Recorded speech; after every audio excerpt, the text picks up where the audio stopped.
Welcome to the MAM Journals.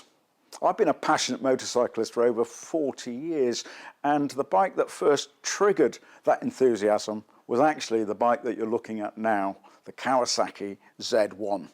I saw one in Stamford Market Square in Lincolnshire in 1973. I was taken by its stunning looks, and it just looked like a bike that was doing 130 mile an hour stood still. As a young boy, I decided there and then I was going to be a motorcyclist. Now the Zs are iconic, and they had quite a broad spread of production, from the Z1 to the Z1A, Z1B and the latter Z900s. In my experience, bikes of the Z900 category fall into three camps. First one is what I call riders' bikes, and they nowadays go somewhere between £10,000 and £15,000. They're largely authentic, but bikes that you could actually register, run on the road. The second category I think that's out there are collectors' bikes, something a little more special, a little more original, and they seem to be selling for circa, well, something beginning with a 2. There is a third category of bike which I would describe as museum quality bikes. Now they're very special ones, either found in a crate somewhere or something like this bike.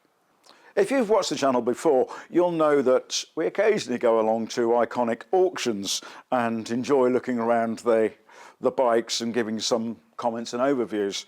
Mark, from Iconic, very kindly rang me and said, I don't know if you're interested, but we've actually got one of the very first press bikes going into the next auction, and you'd be welcome to come along and film it before it does. It was an opportunity too good to miss.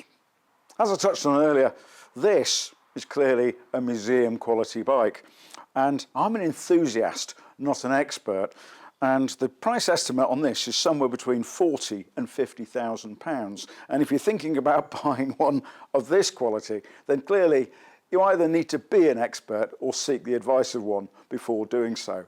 But having said that, what I'm going to do is show you through the specifications of the bike generally as to what Z1's had, and then I'm going to talk about the particular provenance of this bike and where it came from, what its history is, and how it comes to be here today. Okay, so before I go through the specifics of this particular and very special bike, I think it's useful to sort of have a general feel for the market. Why did they build these 900s? Well, of course, the main driver was actually thanks to Honda, because they launched their 750 in 1968, and Kawasaki had the closest you can come to a corporate coronary when they realised that the 750 they were working on was not anything like as good as the 750 that Honda had released. So they actually took a step backwards and said, we need to go again. And they spent 4 years preparing for the launch of this bike in 1972. And this was a really important bike for them, because although Kawasaki's were selling 2-strokes successfully in America, there was already in those days quite a lot of pressure on emissions, and they knew that it was only going to hold them for a while, and they needed a big, successful 4-stroke that captivated and captured the American imagination and other parts of the world. Okay, I always like to start when I'm reviewing a bike with the engine. It's a 903cc. Obviously it's a straight 4 with double overhead cams. The Honda that it was taken on had single overhead cams, but that's not to suggest that Kawasaki were the first to do the double overhead cams, because of course Honda did it on their 450 some years before. It produces 82 horsepower at 8,500 revs and 73 Newton meters of torque at 7,000 revs. If you think in pound-foot, it's 54 pound-foot of torque. The bike is fitted with Mikuni's. It's an air-cooled bike, 5-speed gearbox. In terms of frame, it's actually, these are mild steel tubes, and the frame is very loosely based on the Norton featherbed frame, but obviously with a lot more strengthening up here. Okay, so if we're looking at the front of the bike, it's fitted with, well, firstly a 19-inch wheel with a 3.25 tyre on it, and you can see the single disc on the other side there. That's a 296mm disc with floating caliper. They were solid discs in those days, of course, and well, certainly my experience of riding a Z1000, which came out in '77, they were somewhere between not very good and useless. But people sometimes take offence with me making comments like that. But the reality is modern brakes are so much more improved. Not surprisingly, they weren't very good in the wet. Now, you can see that they actually, even on the very early bikes, had the option to fit another disc, and that's what these holes here are for. In terms of the suspension unit itself, that's a 36mm. Boy, they look spindly nowadays compared to modern bikes, and of course nowadays they're upside down forks, which is a better way to do them, but that was considered leading technology at the time. The rake is 27 degrees, which is obviously from steering head from that angle up to there. 27 is quite a high number nowadays. Most sort of sports tourers, something like that, would be something like 25, with cruisers getting sort of close to the 30. Now, in terms of that front end, one of the reasons, well they did it was and put this gusseting on the frame, which we've just talked about, was to improve stability. Now, whether or not they were successful at that depends on which journalist you talked, and I guess what conditions they were riding it in. But they're certainly not as stable as modern bikes, but were a big improvement on bikes that had been launched previously, even by Kawasaki.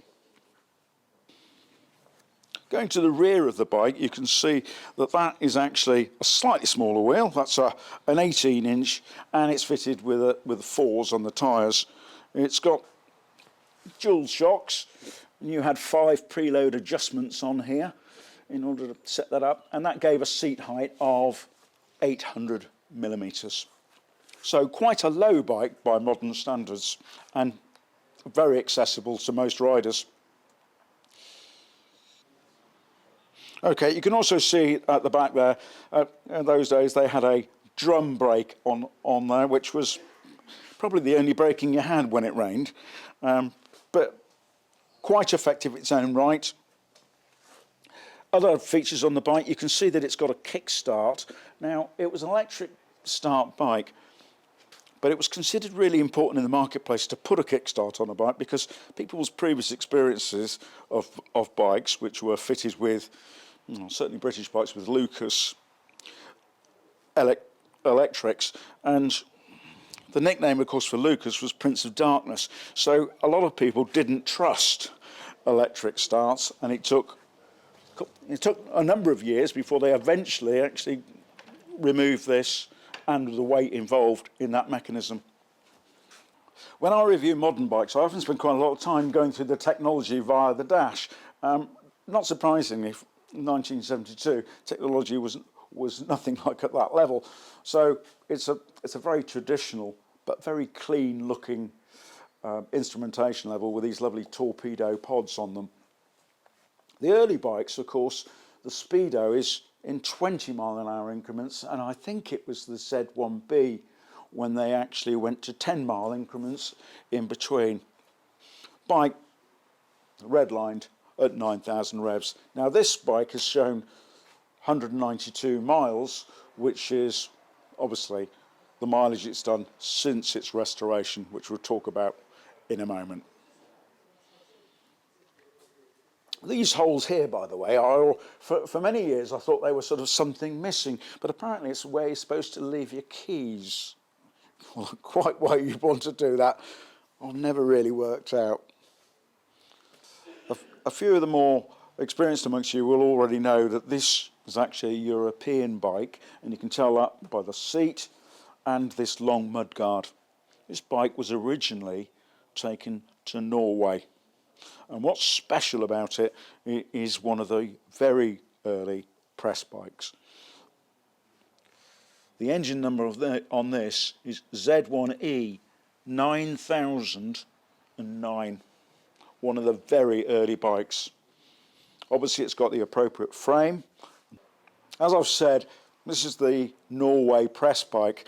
The distributor had gone to the Cologne show to see the launch, and they were told, and indeed the 009 was on its way to them, and indeed it arrived. They didn't sell it immediately.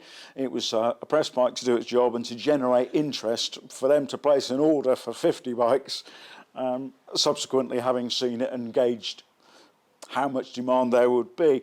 Now, clearly the oil crisis in '73 made that a bit tricky in terms of the total numbers, but this bike was widely displayed and shown in Norway, and there's a lot of supporting material showing the bike at various shows, and indeed documentations and history of the bike being produced over time. So this has got lots of paperwork backing up what it is, where it came from and how it came to be here. The bike has been restored by a very well known and very well established Z1 specialist. It was restored over a period of about 10 years because they wanted to get it right, which is always encouraging in one way and slightly unusual in another, but there's no point in doing a bike like this in anything other than the right way.